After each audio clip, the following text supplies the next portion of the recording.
बच्चों, पहले पीपीटी में मैंने इस पाठ से संबंधित बहुत सारी बातें आपको बताई थी। पाठ का नाम बता दिया था मैंने, सुनो किशोरी। लेखक परिचय और पाठ परिचय भी मैंने आप लोगों को दिया था, और मैंने आप लोगों को पाठ पढ़ाना शुरू भी कर दिया था। बहुत सारी बातें समझाई थी, मित्रों से संबंधित, माँ और बच्चों से संबंधित, कि माँ का अपने बेटी के साथ किस तरह से रिश्ता होता है, वह किस तरह से अपने बेटी की बात को एक्सेप्ट करती है। लेकिन एक्सेप्ट करना भी ऐसा नहीं कि बेटी अगर कुछ गलत बोल रही है तो उस बात को भी माँ ने एक्सेप्ट कर लिया, ऐसा बिल्कुल नहीं है। एक्सेप्ट, स्वीकार उसी बात को किया जा रहा है जो स्वीकार करने योग्य है, और अगर स्वीकार करने योग्य नहीं है तो उस जगह पर माँ अपनी बेटी को कितनी अच्छी तरह से समझा रही है कि बेटी की बात भी रह जाए, उसे तकलीफ भी ना हो, और माँ की बातों को वह स्वीकार भी कर ले। तो बच्चों, आज फिर से हम वापस आगे बढ़ते हैं और भाग 2 में देखते हैं कि सुनो किशोरी इस पाठ में आगे किस तरह से और बातें हमारे समक्ष आती हैं और क्या क्या हमें जानने के लिए मिलता है। आगे बढ़ते हैं और देखते हैं।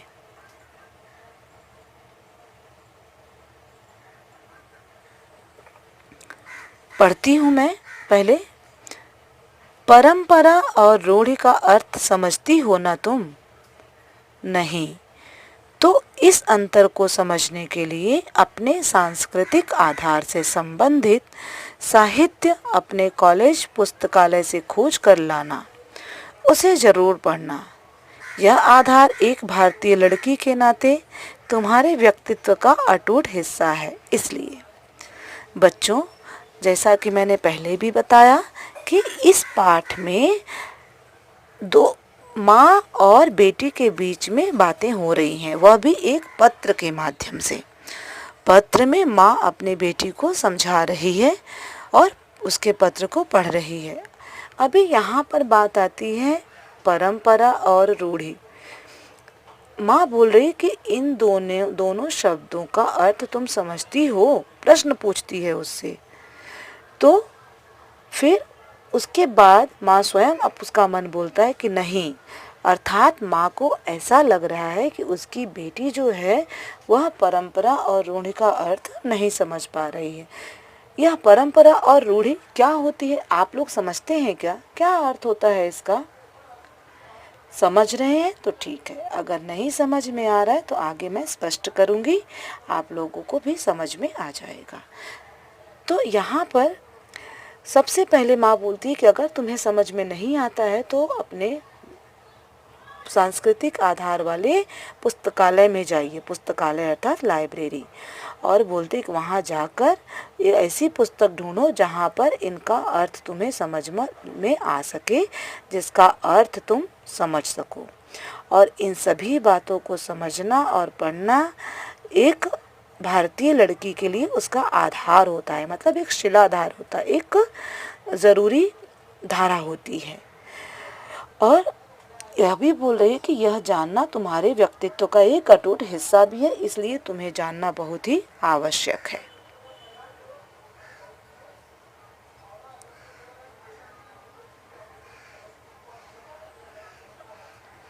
फिर उसके बाद फिर बोल रही है माँ कि बदले वक्त के साथ बदले समय के नए मूल्यों को भी पहचान कर हमें अपनाना है।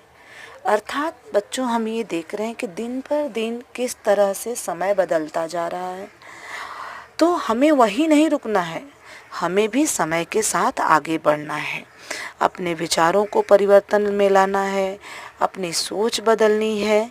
लेकिन हाँ, बदलना तो है हमें, लेकिन अपने परंपराओं को ध्यान में रखते हुए, अपने संस्कृति को अपनाते हुए। फिर यहाँ पर बोल रही है माँ कि यहाँ पर पहचान शब्द को रेखांकित करो। बिना समझे, बिना पहचाने कुछ भी नया अपनाने से लाभ की बजाय हानि उठानी पड़ सकती है। जी, यहाँ पर मैं भी सहमत हूँ कि अगर हम कोई भी काम बिना सोचे, बिना समझे शुरू कर देते हैं, तो हमें कभी न कभी पछताना पड़ता है।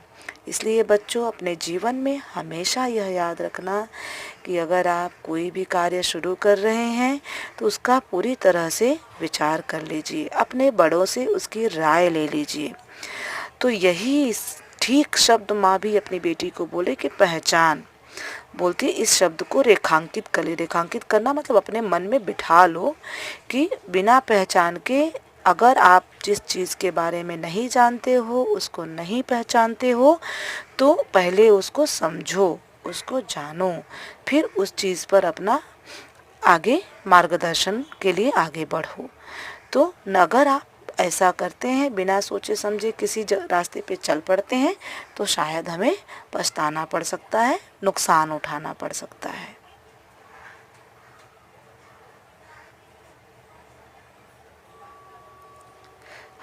बहुत अच्छी बात यहाँ पर आई कि आज हमारा समाज और हम खुद किस तरह से पश्चिमी सभ्यता अपनाने के लिए भागे जा रहे हैं।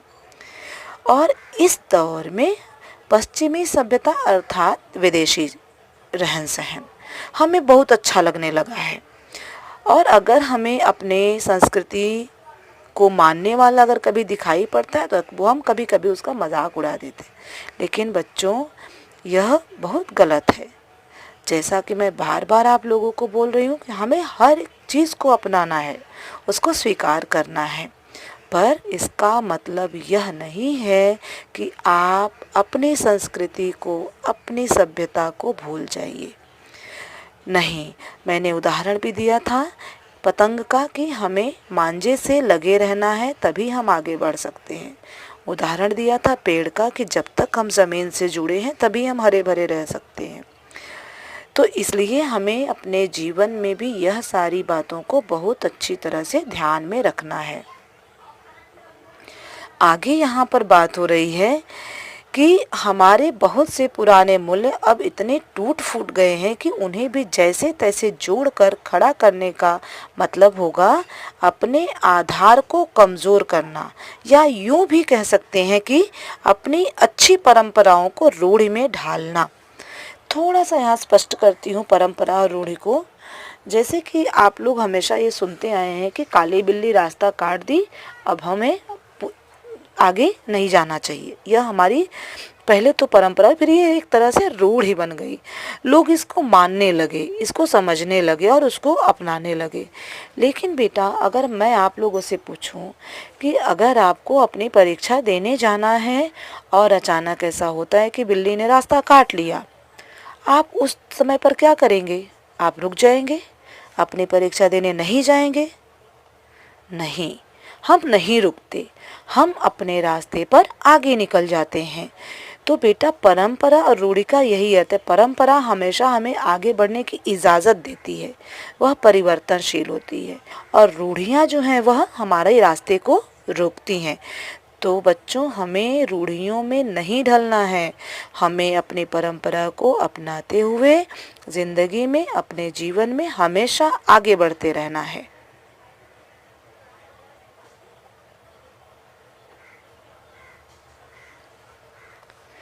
फिर यहाँ पर बताया गया कि समय के साथ साथ अपना अर्थ खो चुकी या वर्तमान प्रगतिशील समाज को पीछे ले जाने वाली समाज की कोई भी रीति, नीति, रूढ़ि है, समय के साथ अनुपयोगी हो गए मूल्यों को छोड़ती और उपयोगी मूल्यों को जोड़ती निरंतर बहती धारा परंपरा है, जो रूढ़ि की तरह स्थिर नहीं हो सकती।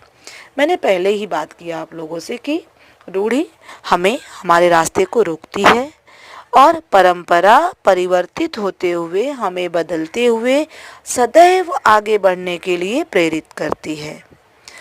रूढ़ियों के लिए यह कहा जा रहा है कि यह धीरे धीरे समय के साथ अपना अर्थ जो है वह खोती जा रही है।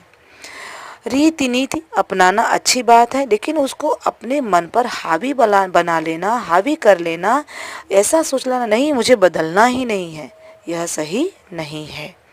अपने मूल्यों को अपनाते हुए, उसको उपयोग में लाते हुए परंपरा है के समान जिस तरह से हमारी परंपराएं परिवर्तित हो रही, उसी तरह से हमें भी स्थिर नहीं होना है, आगे बढ़ते रहना है।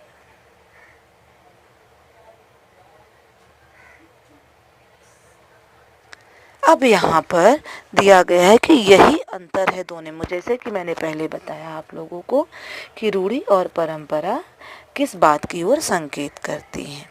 फिर यहाँ पर दिया गया कि रूढ़ि स्थिर है, परंपरा निरंतर गतिशील। जी, जैसे कि मैंने पहले बोला, स्थिर मतलब रुक जाना, रोकने वाली, और गतिशील का मतलब है लगातार आगे बढ़ते रहना। यानी रूढ़ि जो है वह स्थिर है, वह रुकी रहती है, और परंपरा निरंतर चलती रहती है। एक निरंतर बहता निर्मल प्रवाह जो हर सड़ी गली रूढ़ि को किनारे फेंकता और हर भीतरी बाहरी देशी विदेशी उपयोगी मूल्य को अपने में समेटता चलता है। वाह, बहुत बढ़िया उदाहरण है यहाँ पर। आप छोटे थे ना, तब से पढ़ते आ रहे होंगे कि बहता हुआ पानी जो होता है वह हमेशा निर्मल और साफ सुथरा होता है, लेकिन वही पानी अगर किसी गड्ढे में रुक गया और उसका प्रवाह रुक गया तो वह पानी सड़ जाता है। तो बेटा यहाँ पर वही बात बताई गई कि परंपरा एक ऐसी गति है जो कई सारी रूढ़ियों को अपने आंचल में समेटती हुई उसको किनारे लगा देती है, खत्म कर देती है। और देश विदेश का भी नाम आया कि हाँ, आप कई सारे संस्कृति को अपनाओ, लेकिन हाँ, जो उपयोगी है, हमारे लिए फ़ायदेमंद है, उसी पर हमें आगे बढ़ना है। यही बात हमारी परंपरा हमें सिखाती है। आगे देखिए, अंतिम लाइन में दिया गया है कि इसलिए मैंने पहले कहा है कि अपने टूटे फूटे मूल्यों को भरसक जोड़कर खड़ा करने से कोई लाभ नहीं। आज नहीं तो कल वे जर्जर मूल्य भर भरा कर गिर पड़ेंगे। हाँ बेटा, अगर बहुत सारी पुरानी, जैसे कि आप पुरानी इमारत है, कितने दिन तक वो, जब बहुत ज़्यादा पुरानी हो जाती है, जर्जर होना मतलब कमज़ोर हो जाना, वह गिर जाती है। उसी तरह से अगर आप भी, हमारे विचार भी एक ही जगह रुके रहेंगे, वे प्रवाहित नहीं होंगे, तो कभी भी आगे नहीं बढ़ सकते, वो रुककर वहीं पे ख़त्म हो जाएंगे। तो हमें हमेशा अपने जीवन में ये याद रखना है कि हमें सदैव निरंतर अपने जीवन में के प्रवाह में आगे बढ़ते रहना है, गतिशील रहना है, रुकना नहीं है, किसी भी रूढ़ि में जकड़ना नहीं है, और हमें सदैव आगे बढ़ते रहना है।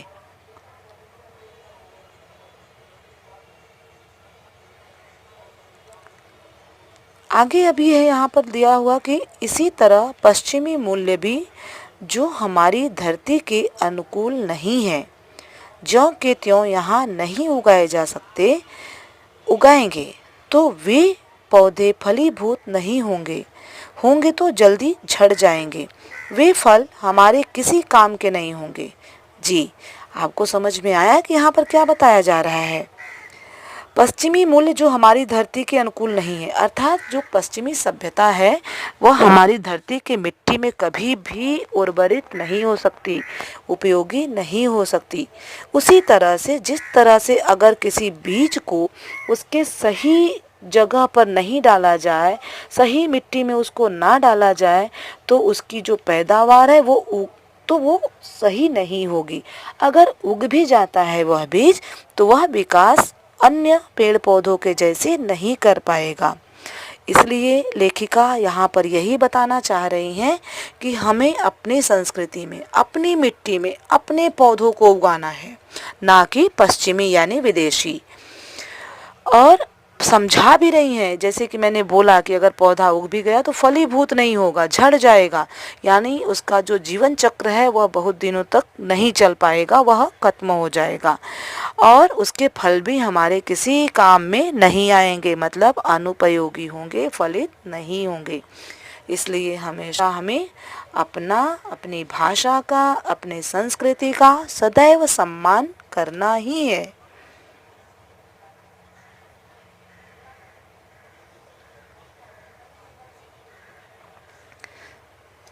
बच्चों, फिर आगे यहाँ पर माँ ने बोला कि मुझे लगता है पत्र का यह अंश आज तुम्हारे लिए कुछ भारी हो गया। बेहतर है अपनी संस्कृति व परंपरा को ठीक से समझने के लिए फुर्सत के समय इससे संबंधित साहित्य पढ़ना, इसलिए कि यह बुनियादी जानकारी हर भारतीय लड़की के लिए ज़रूरी है, जिससे वह अपनी धरती, अपनी जड़ों को अच्छी तरह पहचान सके। बहुत अच्छी बात। यहाँ पर दो शिक्षा मिलती है बच्चों। पहला तो हमें एक यह सीखने के लिए मिला कि अगर आप पत्र लेखन करते हैं तो जो हमारे पत्र का आकार है वह बहुत बड़ा नहीं होना चाहिए। हमें अपना पत्र लेखन जितना हो सके उतना संक्षेप में पूर्ण करना है। आगे फिर यहाँ पर माँ बोल रही हैं कि मैं पत्र में बहुत सारी बातें तुमको समझा चुकी, अब बेहतर है कि कोई एक अच्छी सी किताब लेकर तुम उसको पढ़ो, एक साहित्य पढ़ो जिससे तुम्हें अपनी परंपराओं के बारे में अच्छी तरह से जानकारी मिल जाए, जिससे तुम भली भांति परिचित हो जाओ। और हाँ, खास तौर से लड़कियों के लिए है यह पाठ, तो लड़कियाँ ज़्यादा ध्यान दें। यहाँ पर और एक बात बोली गई कि भारतीय लड़की के लिए ज़रूरी है जिससे वह अपने धरती, अपने जड़ों से अच्छी तरह पहचान सके। आज हम यह देख रहे हैं कि लड़कों के साथ साथ लड़कियाँ भी मॉडर्न बहुत बनना चाह रही हैं। उन्हें फैशन चाहिए। उन्हें आगे बढ़ने के लिए कभी कभी ऐसा होता है कि वह गलत संगत में पड़ जाती है। तो बेटा, आप उड़िए, जैसा कि पहले बोला गया है, आपके पर में, आपके पंखों में उड़ान भरने के लिए हम सब आपके साथ हैं। लेकिन आपको अपनी धरती से जुड़े रहना है, अर्थात अपने परिवार से, अपने माता पिता से, उनके विचारों से जुड़े रहना है। उन्हें क्या अच्छा लगता है, क्या नहीं अच्छा लगता है, इन सभी बातों का ध्यान रखना है।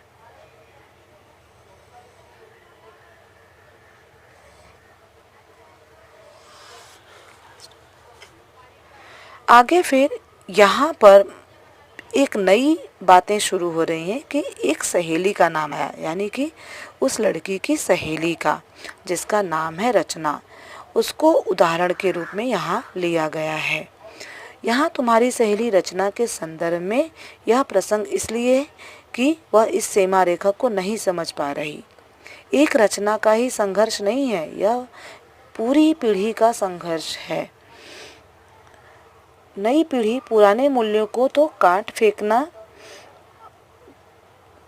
चाहती है, पर नए मूल्यों के नाम पर केवल पश्चिमी मूल्यों को ही जानती पहचानती है। कहीं उधार के लिए मूल्यों से ही काम चला लेना चाहती है। नए मूल्यों के निर्माण का दमखम उसे उसमें नहीं है।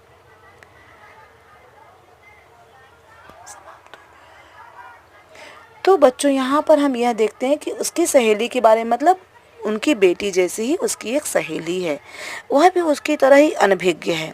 तो माता यहाँ पर उसके लिए भी कुछ बहुमूल्य बातें बता रही है। वह क्या है, हम आगे देखते हैं।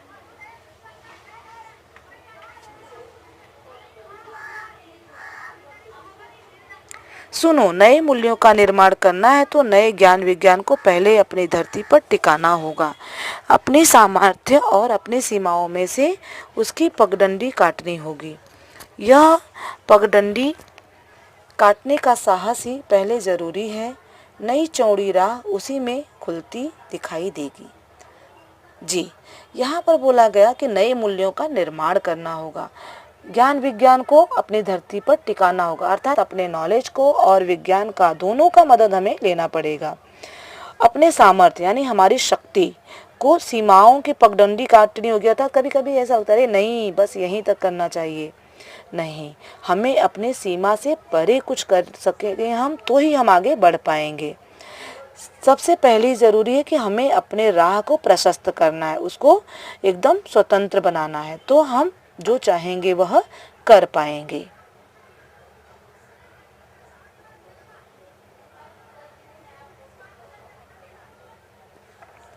तो यहाँ पर फिर माँ बोल रही कि तुम अपनी सहेली रचना को समझाओ कि क्रांति की बड़ी बड़ी बातें करना आसान है, कोई छोटी सी क्रांति भी कर दिखाना कठिन है, और एक ही झटके में यूं टूट हार कर बैठ जाना तो निहायत मूर्खता है।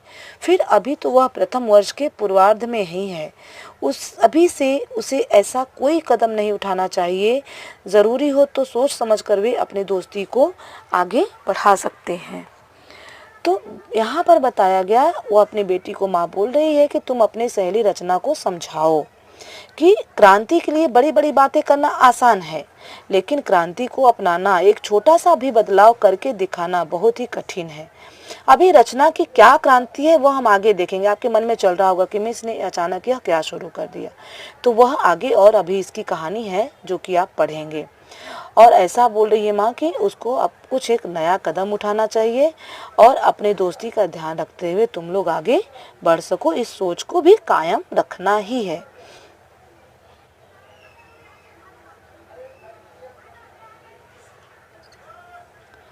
कॉलेज के जीवन की पूरी अवधि में वे निकट मित्रों की तरह रहकर एक दूसरे को देखें, जानें, जांचें, परखें। एक दूसरे की राह का रोड़ा नहीं, प्रेरणा और ताकत बनकर परस्पर विकास में सहभागी बने। फिर अपनी पढ़ाई की समाप्ति पर भी यदि वे एक दूसरे के साथ पूर्ववत लगाव महसूस करें, उन्हें लगे कि निकट रहकर सामने आई कमियों, गलतियों ने भी उनकी दोस्ती में कोई दरार नहीं डाली है, तो वे एक दूसरे को उनकी समस्त खूबियों, खामियों के साथ स्वीकार कर अपना लें। उस स्थिति में की गई यह कथित क्रांति न कठिन होगी और न ही असफल। समझ में आ गया होगा बच्चों, रचना जो है वह विवाह के बंधन में बनना चाहती है, यहाँ पर यही बताया गया है। लेकिन माँ समझा रही है कि पहले रचना को उस लड़के के साथ अपना बात व्यवहार करके उसके बारे में जानना और समझना बहुत आवश्यक है। सर्वप्रथम वह उस लड़के को जाने, समझे, उससे दोस्ती करे और उसके साथ रहे। फिर उसे यह पता चल पाएगा, एक दूसरे को वो समझ पाएंगे कि वे एक दूसरे के साथ कैसे रह सकते हैं। अगर दोनों ने एक दूसरे की कमियों को और अच्छाइयों को दोनों को स्वीकार कर लिया, तो यह कठिन नहीं होगा कि वे दोनों सफल ना हो सके।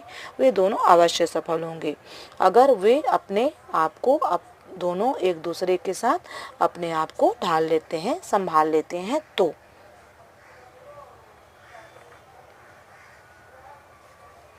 बच्चों, यहाँ पर आपका पाठ सुनो किशोरी भाग 2 समाप्त होता है। अगले भाग में मैं आप लोगों के लिए कुछ प्रश्न उत्तर और आगे का जो पाठ है वह लेकर आऊँगी। तब तक आप लोग यह अभ्यास करते रहिए, थोड़ा कुछ शब्दार्थ लिखते रहिए, इसमें से संजाल बनाकर उनका अभ्यास करते रहिए और अपना ख्याल रखिए। धन्यवाद बच्चों।